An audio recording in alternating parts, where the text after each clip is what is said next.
Dear student, स्वागत है एक बार फिर से आपका अपने ही यूट्यूब चैनल टेक इंस्टीट्यूट में। बायोलॉजी की श्रृंखला में हम पढ़ रहे थे पार्ट ऑफ सेल। पिछले लेक्चर में हमने देखा था पार्ट ऑफ सेल के बारे में। तो पहला पॉइंट हम वहां पर पढ़ चुके थे, क्या सेल वॉल क्या होती है, कहाँ पर पाई जाती है, ठीक है। लेकिन कुछ एक आध बातें और छूटी हैं, वो बातें हम जानते हुए चलते हैं आगे। आइए उसको कंटिन्यू करते हैं। तो पार्ट ऑफ सेल में, पार्ट ऑफ सेल में हमने क्या पढ़ा था? पहला पॉइंट जो सेल वॉल थी, है ना। सेल वॉल के बारे में हमने देखा था। सेल वॉल के बारे में हम पढ़ चुके थे, लेकिन कुछ एक बात तो जो बात है वो क्या है कि सबसे पहली बात तो जो सेल वॉल होती है वो कहाँ पर पाई जाती है? तो वो प्लांट सेल में केवल और केवल only it is find in plant cell. केवल पादप कोशिका में ही पाई जाती है। जंतु कोशिका में तो ये होती नहीं है। लेकिन पूछा यह जाता है कि पादप कोशिका का सबसे कठोरतम भाग कौन सा होता है। पूछा जाता है आपसे कि पादप कोशिका का सबसे कठोरतम भाग कौन सा होता है, तो आपको आंसर में क्या देना है? वो सेल वॉल ही होती है। पादप कोशिका का सबसे हार्डेस्ट पार्ट, है ना, hardest part of the cell, hardest part होती है क्या? सेल वॉल होती है। क्यों? क्योंकि इसमें जो जल की मात्रा होती है वो 0% के बराबर होती है। जल की मात्रा किसमें? जल की मात्रा सेल वॉल में 0% के बराबर होती है। इसीलिए ये प्लांट सेल का सबसे कठोरतम भाग होता है। ठीक है, ठीक है। अब अगला पॉइंट हम पढ़ते हैं पार्ट ऑफ सेल का। तो दूसरा जो पार्ट है वो क्या है? वो सेल मेम्ब्रेन है। दूसरा part cell membrane. Cell membrane हम पढ़ते हैं।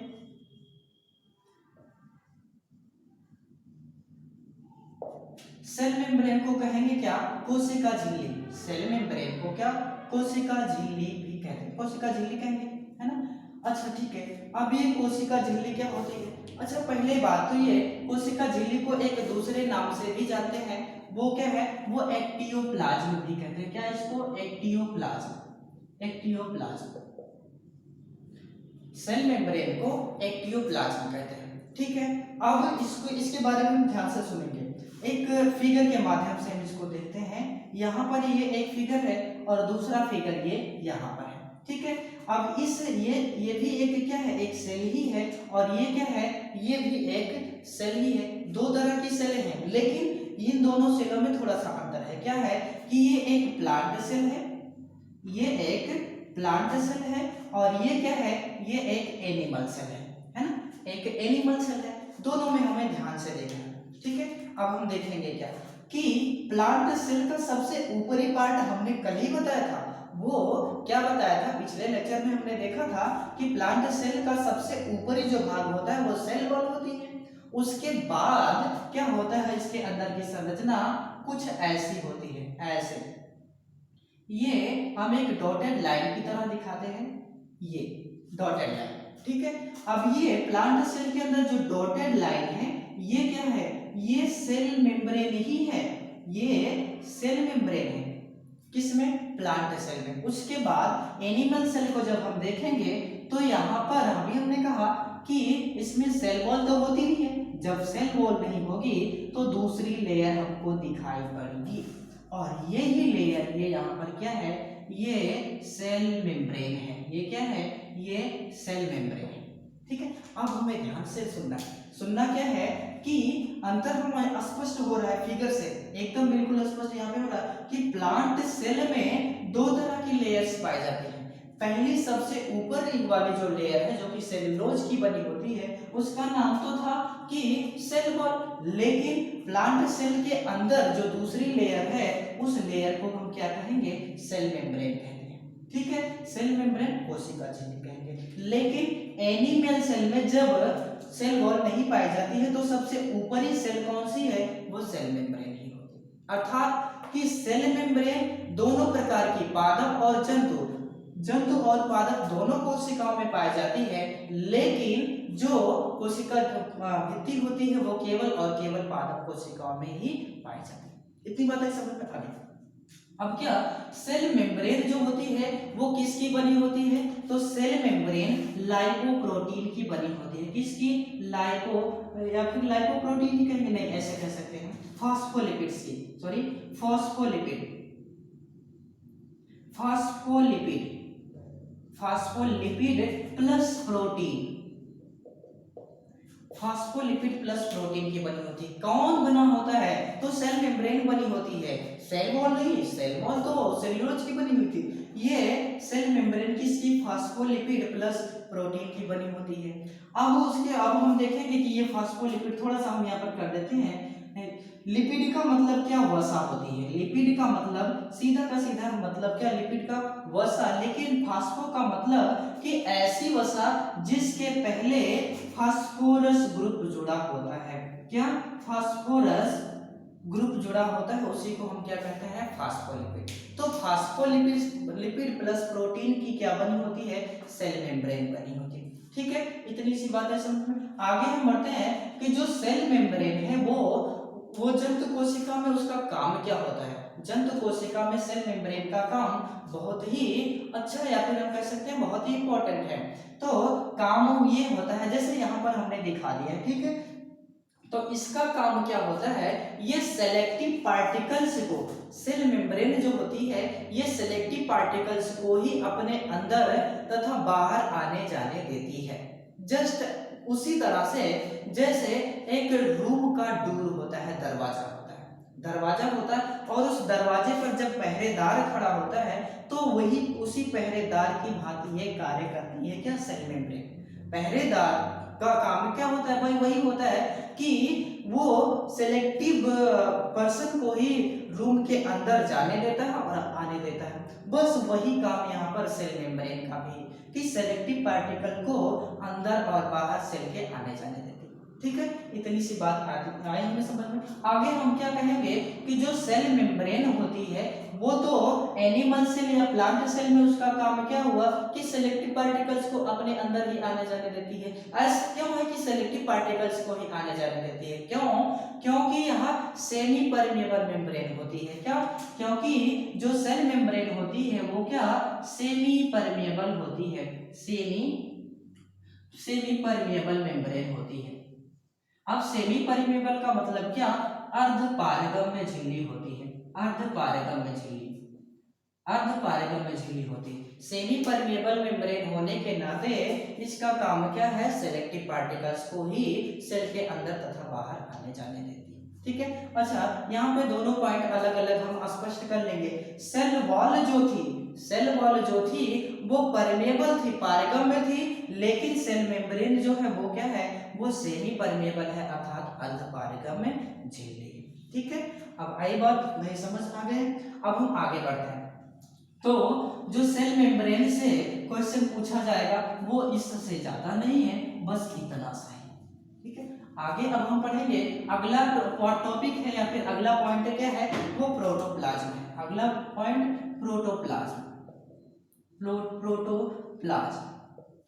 प्रोटोप्लाज्म को हम क्या कहेंगे?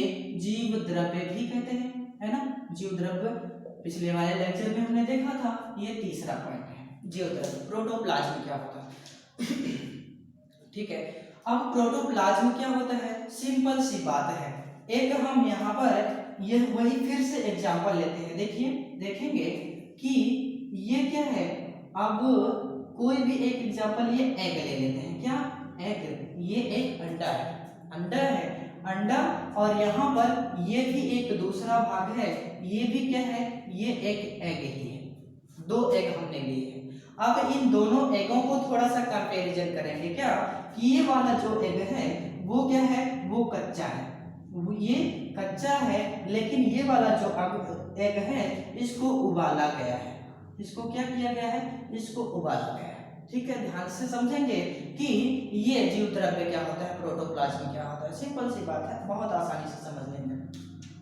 तो जो कच्चा अंडा होता है, कच्चे अंडे को हम नहीं फोड़ेंगे अभी हम फोड़ते हैं उबले अंडे को। जब फोड़ेंगे तो इसके ऊपर एक सफेद कलर का कवच होता है। अंडे के ऊपर सफेद कलर का कवच होता है।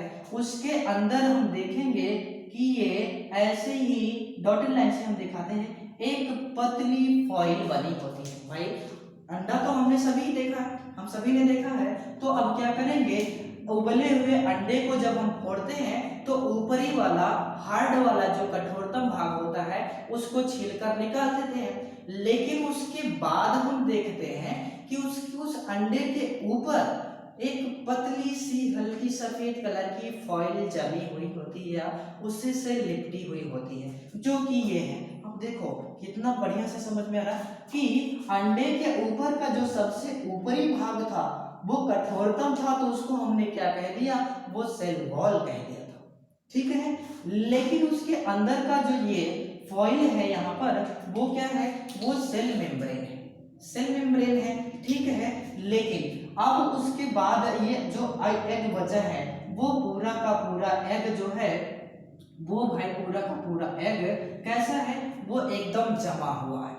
अब हम क्या कहेंगे कि यदि एग से ये सेल मेम्ब्रेन तथा सेल वॉल को हटा दें तो जो भी भाग हमारे हाथ में बचेगा वो पूरा का पूरा भाग क्या कहलाता है, वो प्रोटोप्लाज्म बचता है। एग्जाम्पल के अनुसार कि यदि हमने क्या किया कि सेल वॉल मतलब ऊपरी कवच वो सफेद वाले पार्ट को भी हटा दिया, उसके बाद इस सेल मेम्ब्रेन को भी यहाँ से हटा दिया, तो जो पार्ट हमारे हाथ में बचा वो पूरा का पूरा भाग प्रोटोप्लाज्म कहलाया। अच्छा, प्रोटोप्लाज्म तो कहलाया, लेकिन जरा आप दिखाइए कि ये क्या वास्तव में ऐसा होता है? जी बिल्कुल होता है। क्यों? क्योंकि एग तो एक सेल ही है। तो ऐसे सिंपल हम, चलिए ठीक है, ले लेते हैं एक सेल का एक फिगर, रफली फिगर यहाँ पे दोनों हम यहाँ पर बनाते हैं। इसको हमने क्या कहेंगे, इस वाले पार्ट को हम कहते हैं सेल मेम्ब्रेन, ठीक है। ये तो सेल मेम्ब्रेन हो गई, आपको दिखेगी एनिमल सेल कुछ इस तरह से।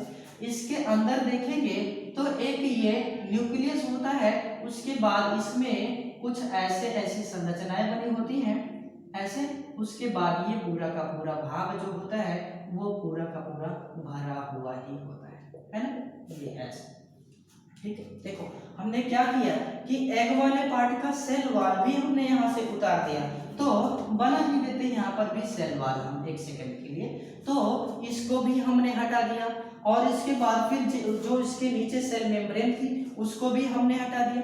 देखेंगे कि इसमें बचा क्या बचा, जो पूरा का पूरा ये द्रव वाला भाग बचा था, वही जलीय भाग या द्रव वाला भाग क्या है, वो प्रोटोप्लाज्म है, ठीक है। अब दूसरे यहाँ पे आते हैं कच्चे एग में। कच्चे एग को जब हम देखेंगे तो यहाँ पर भी वही स्थिति है। कैसी स्थिति कि जो उबले अंडे की है, लेकिन थोड़ा सा क्या है कि ये कच्चा है तो ये जलीय जैसा होगा, लेकिन जो उबला है वो जमा हुआ रहा है ना, ऐसे, ठीक है। तो यहाँ पर इसको भी हमने हटाया और इसको भी हमने हटाया, तो ये क्या हुआ, ये पूरा का पूरा हमारे हाथ में बिखर गया। पूरा का पूरा ये जो जलीय भाग था वो हमारे हाथ में बिखर गया। यहाँ तो नहीं बिखरा था, क्यों? क्योंकि हमने इसको उबाल दिया था। जब हमने इसको उबाल दिया था तो प्रोटीन और फिर लिपिड, कार्बोहाइड्रेट आदि के उपस्थित होने के कारण ये जम गया था, लेकिन फैट के उपस्थित के कारण ये तो जम गया था, लेकिन ये वाला जो भाग है ये अभी उबला नहीं है। तो जैसे हमने इसको यहाँ पर ये सेल वॉल और सेल मेम्ब्रेन को हटाया, ये क्या हुआ, ये हमारे हाथ पे फैल गया। अब देखेंगे कि जो पूरा का पूरा भाग हमारे हाथ पर फैला था वही क्या था, वही क्या है, वो प्रोटोप्लाज्म है। ध्यान से देखेंगे कि उसमें अभी भी और तरह की चीजें हैं, प्रोटोप्लाज्म में और भी चीजें हैं, लेकिन पूरा का पूरा भाग ही ये जलीय जो भाग है ये प्रोटोप्लाज्म कहला रहा है, प्रोटोप्लाज्म कहला रहा है। अब इसके अंदर क्या न्यूक्लियस है, साइटोप्लाज्म हो, वो बात की बात है। तो प्रोटोप्लाज्म समझ में आया, ठीक है। अब क्या है, इसकी वास्तविक परिभाषा हम समझते हैं। तो प्रोटोप्लाज्म को देखेंगे कि सेल के अंदर पाए जाने वाले समस्त जलीय या फिर कहेंगे कि जैलीनुमा पदार्थ को हम क्या कहते हैं, जीव द्रव्य कहते हैं। सेल के अंदर पाए जाने वाले समस्त जलीय पदार्थ को हम जीव द्रव्य कहते हैं, ठीक है। अब इसकी खोज किसने की थी, तो इसकी जो खोज की थी वो डुजार्डिन नामक वैज्ञानिक ने की थी। किसने? डुजार्डिन नामक वैज्ञानिक ने की थी। अब डुजार्डिन ने जब जीवद्रव्य या प्रोटोप्लाज्म की खोज की थी तो उसका नाम क्या रखा था वहां पर, तो उसका नाम वहां पर इन्होंने ये सारकोड रखा था। क्या? सारकोड, ऐसे SARCOD, सारकोड रखा था। किसने? डुजार्डिन ने किसकी खोज की थी? तो प्रोटोप्लाज्म की खोज की थी, तो उसका नाम यहाँ पर सारकोड रखा था। ठीक है, अब आगे पढ़ते हैं, लेकिन प्रोटोप्लाज्म नाम कैसे पड़ा? तो प्रोटोप्लाज्म जो है वो एक दूसरे अलग के वैज्ञानिक आते हैं, उनका नाम है क्या? पुरकिंजे। पुरकिंजे वैज्ञानिक पुरकिंजे तथा वैज्ञानिक पुरकिंजे तथा एच.बी. मोहल ने एच.बी. मोहल ने इसका नाम सारकोड से क्या रखा? प्रोटोप्लाज्म रखा। क्या रखा? प्रोटोप्लाज्म। प्रोटोप्लाज्म रखा। पुरकिंजे तथा एच.बी. मोहल ने इस सारकोड का नाम क्या रखा? प्रोटोप्लाज्म रखा। ठीक है, इतनी सी बात आई समझ में। लेकिन इंपॉर्टेंट बात जो बार बार पूछी गई है वो अभी तो बाकी ही है। तो बाकी क्या है? वो अगले वैज्ञानिक है हक्सले के अनुसार। किसके अनुसार? हक्सले के अनुसार। वैज्ञानिक हक्सले के अनुसार क्या है कि जो जीवद्रव्य है, जो जीवद्रव्य है वो क्या है? वो जीवन का आधार है। जीवद्रव्य जो है वो जीवन का आधार है। जीवद्रव्य जो है वो जीवन का आधार है। समझ पाए चीजें? हक्सले के अनुसार जीवद्रव्य या प्रोटोप्लाज्म जीवन का आधार है, जबकि पुरकिंजे तथा एच.बी. मोहल ने इसको प्रोटोप्लाज्म नाम दिया था। ठीक है, तो हमारा क्वेश्चन ये है कि जीवन का आधार किसको कहा जाता है? नंबर 1 है तो सेल है, दूसरा क्या है? माइटोकॉन्ड्रिया है, तीसरा साइटोप्लाज्म है और चौथा प्रोटोप्लाज्म है। आंसर आपके सामने है, आप समझ सकते हैं, बता सकते हैं। ठीक है, अब ये सारी चीजें तो सिंपल सी बात थी, प्रोटोप्लाज्म भी हमने समझ गया।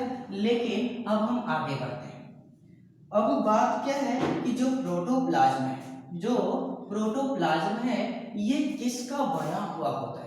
प्रोटोप्लाज्म किसका बना हुआ होता है? हाँ, प्रोटोप्लाज्म का जो कंस्ट्रक्शन होता है या फिर कहेंगे जो संगठन होता है, मतलब किस चीज का बना हुआ होता है? ध्यान से तरह समझेंगे तो आसानी से समझ में आ जाएगा, कुछ है नहीं। इसको समझेंगे तो इसमें सबसे ज्यादा जो मात्रा पाई जाती है वो किसकी मात्रा पाई जाती है? एक एलिमेंट है। वो एलिमेंट कौन सा है? वो एलिमेंट ऑक्सीजन है। सबसे ज्यादा मात्रा में पाया जाने वाला एलिमेंट ऑक्सीजन है। और कितनी मात्रा में पाया जाता है? तो कहेंगे 60 से लेकर के 70% तक पाया जाता है। आपको मिलेगा कहीं कहीं पर 62%, किसी बुक में 65% ऐसे मिलते हैं। लेकिन आपको ध्यान क्या रखना है कि सबसे अधिक मात्रा में जीवद्रव्य में पाया जाने वाला तत्व कौन सा है? वो ऑक्सीजन है। कितना? 60 से 70% मात्रा में पाया जाता है। ठीक है, इसके अलावा इसमें कार्बन भी पाया जाता है। कार्बन 18 से लेकर के 20% तक है। उसके बाद हाइड्रोजन भी पाया जाता है। हाइड्रोजन क्या है? हाइड्रोजन कितने परसेंट मात्रा में पाया जाता है? तो लगभग 10% मात्रा में पाया जाता है। उसके बाद नाइट्रोजन भी इसमें पाई जाती है। नाइट्रोजन कितने? नाइट्रोजन 2 से लेकर के 3% मात्रा में पाई जाती है। इसके अलावा प्रोटोप्लाज्म में H2O पाया जाता है, मतलब ये एक यौगिक मतलब जल है। जल कितना पाया जाता है? वो जल 60 से लेकर के 80% तक पाया जाता है। इसमें तो प्रोटोप्लाज्म में जल 60 से लेकर के 80% तक पाया जाता है। डीएनए कितना पाया जाता है? डीएनए 0.4% पाया जाता है। इसी तरह से आरएनए कितना पाया जाता है? आरएनए 0.7% पाया जाता है। किसमें? तो ये प्रोटोप्लाज्म में। अर्थात अब आप तो पूछेंगे नहीं कि किसका बना होता है, तो ये सारी चीजों को मिला करके ही ये प्रोटोप्लाज्म बनता है। उसमें कोई मांस नहीं होती है, कोई मांस नहीं होती है, मांस नहीं, बस ये सारी चीजें आप देख रहे हैं ना, एलिमेंट ये क्या? ऑक्सीजन, कार्बन, हाइड्रोजन, नाइट्रोजन, जल, डीएनए, आरएनए, इन्हीं सब का मिश्रण है। इन्हीं सब को मिला करके ये जीवद्रव्य बनता है। ठीक है, इसके अलावा प्रोटीन्स भी पाए जाते हैं, वसाएं भी पाई जाती हैं। प्रोटीन को हम देखेंगे, प्रोटीन कितनी मात्रा में पाई जाती है? तो प्रोटीन लगभग पाई जाती है 2%। वसा कितनी पाई जाती है, तो वसा वही 0.4% पाई जाती है। इस तरह से चीजें पाई जाती हैं किसके अंदर, प्रोटोप्लाज्म के अंदर। ठीक है, आई बात समझ में। हाँ, अब इसको नोट कर लेंगे ध्यान से। अब क्वेश्चन देखें कैसे बनता है कि जल की मात्रा या फिर प्रोटोप्लाज्म में जल कितना प्रतिशत पाया जाता है। अब आंसर आपको क्या देना रहेगा, मिलेगा 60%, 70%, 80%, इनमें से कुछ भी मिल जाए तो आंसर एक भी लगा देंगे, मतलब हाईएस्ट ही लगाएंगे, कम नहीं लगाएंगे, हाईएस्ट। यदि 60, 70, 80 तीनों मिल रहा है तो हाईएस्ट लगाएंगे आप, 80 वाला ही लगाएंगे। नहीं तो यदि तीनों चारों सबसे भिन्न है तो कुछ भी लगा सकते हैं 60 से लेकर के 80 के बीच में। ठीक है, उसके बाद पूछा जाता है कि प्रोटोप्लाज्म में प्रोटीन कितनी मात्रा में पाई जाती है, तो आप बताएंगे ना कितनी मात्रा में पाई जाती है, लगभग 2%। उसके बाद सॉरी 2% नहीं है, प्रोटीन ये 9 से लेकर के 10% मात्रा में पाई जाती है। प्रोटीन 9 से लेकर के 10% मात्रा में, हाँ वहाँ गलती हो गई थी भाई। उसके बाद पूछेगा कि सबसे अधिक मात्रा में पाया जाने वाला जो तत्व है वो कौन सा, आपको एलिमेंट बताना है। सबसे अधिक मात्रा में पाया जाने वाला यौगिक, जल को बताना है, प्रोटीन, डीएनए कितना, ये सारी चीजें आपको यहाँ से एक एक करके क्वेश्चन, एक एक पॉइंट है उसको ध्यान से देख लें। ठीक है, उसके बाद हम अब आगे बढ़ते हैं। तो आगे बढ़ेंगे। अब ये जो प्रोटोप्लाज्म यहाँ पर जीव द्रव्य है, जीव द्रव्य को की प्रकृति पूछ ली जाती है कि क्या जीव द्रव्य कैसा है, क्या ठोस है, द्रव है या गैस अवस्था में पाया जाता है। हाँ, इसके बारे में जानना है।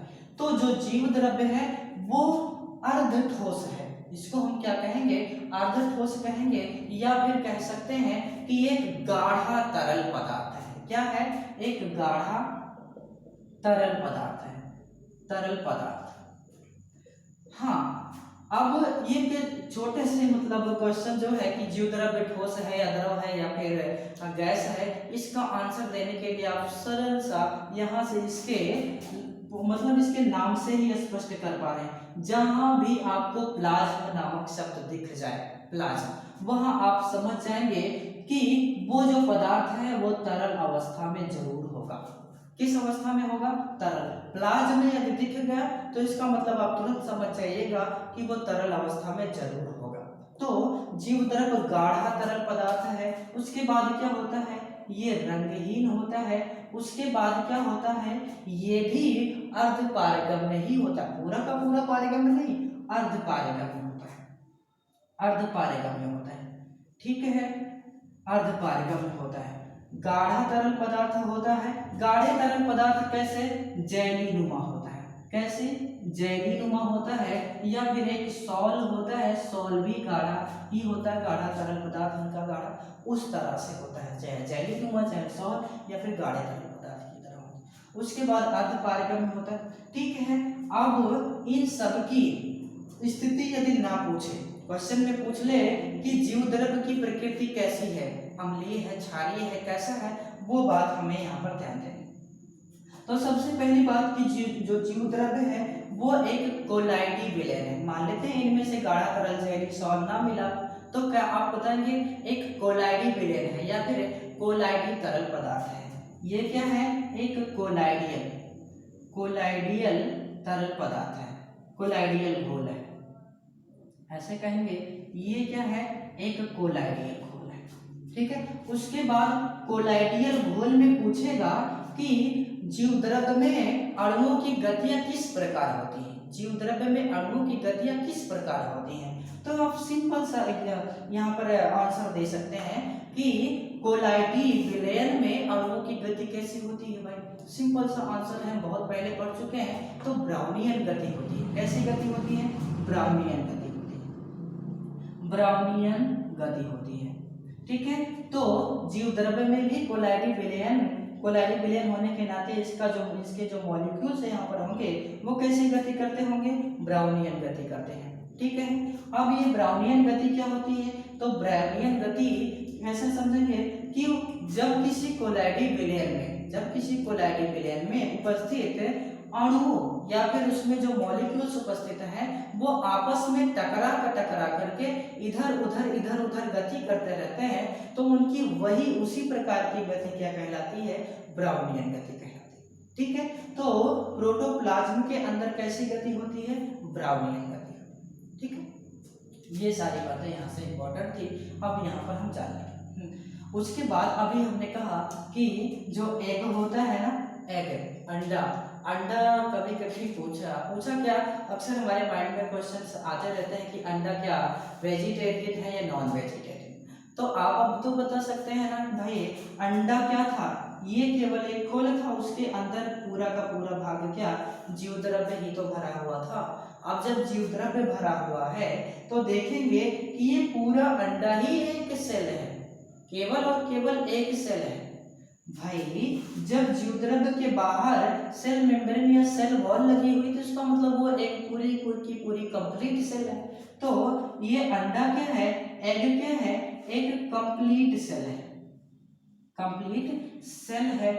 अब देखेंगे कि जो सेल होती है वो कहेंगे कि मांसाहारी या नॉन वेजिटेरियन नहीं होती है। क्यों?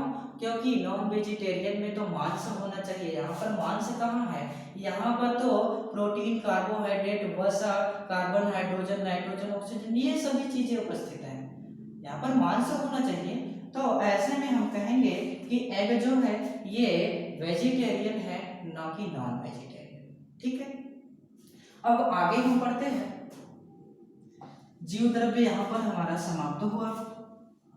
अगला जो पार्ट है, हालांकि अभी समाप्त नहीं कहेंगे, अभी तो और है इसमें, अभी और है, समाप्त नहीं हुआ, अभी और है। हाँ, जीवद्रव्य कैसे नहीं समाप्त हुआ, देखेंगे कि ये जो भाग था जीवद्रव्य, ये वाला पूरा का पूरा भाग, देखेंगे इसके अंदर यहाँ पर क्या होता है, ये न्यूक्लियस होता है, और उसी न्यूक्लियस में ये न्यूक्लियोलस होता है। उसके बाद फिर यहाँ पर कुछ माइटोकॉन्ड्रिया, अन्य चीजें पाई जाती हैं। ठीक है, ये